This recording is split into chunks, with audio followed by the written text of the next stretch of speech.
To make this quilt, you'll need to cut out a 6-inch square of batting. You'll also need to cut out 2 7-inch squares for each block. The squares can be the same, or they can be out of 2 different fabrics, whatever you prefer. After you've cut out your fabric and your batting, you need to mark at least one of the squares with a quilting design.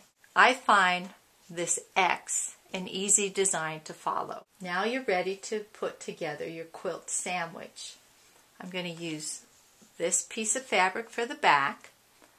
I'm going to take the right side of the fabric, put it face down.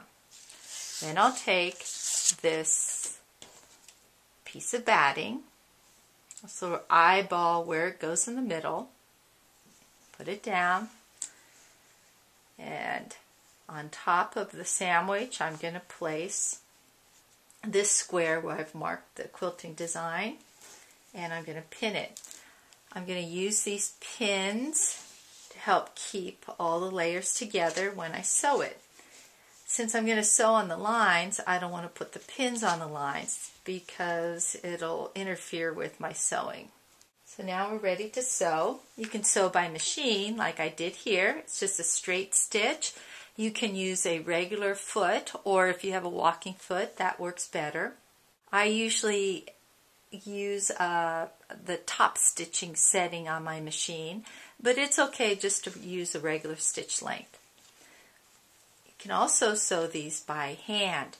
If I'm sewing by hand, I'm going to start at least a thumb over from the edge here. And the reason why I want to start a thumb over is because eventually this seam allowance is going to get cut out.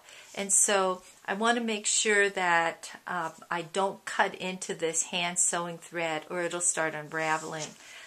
If I cut into this thread that's been sewn by machine, it won't unravel like my hand sewing thread.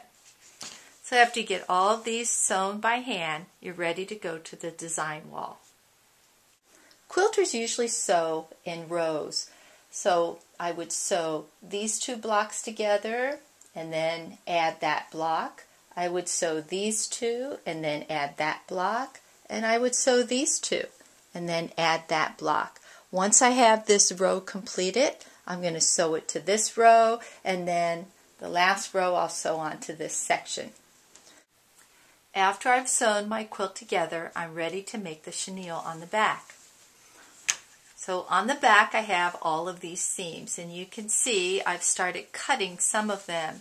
It's easiest to cut on the fold when it's folded like this. So I just come in, fold my quilt, and I start cutting. Oh, let's start over here where I stop. I cut in. I'm going to cut up to that sewing line. I'm not going to cut through that sewing line because then my quilt will start falling apart. I don't want that to happen. So I'm going to cut almost up to that sewing line, and then once I make a cut, I'm going to scoot about 1/4 of an inch to 1/8 of an inch over, and I'm just going to continue cutting like that to make my fringe all the way down. Now when I come to an intersection like this where there's lots of fabric, I'm just going to cut into that. Might be a little bit trickier, a little bit tougher, but just continue on. And so after all of this has been cut, then I'm going to put binding around the edge of my quilt. So binding around the edge, I'm going to take this whole quilt and throw it in the washing machine.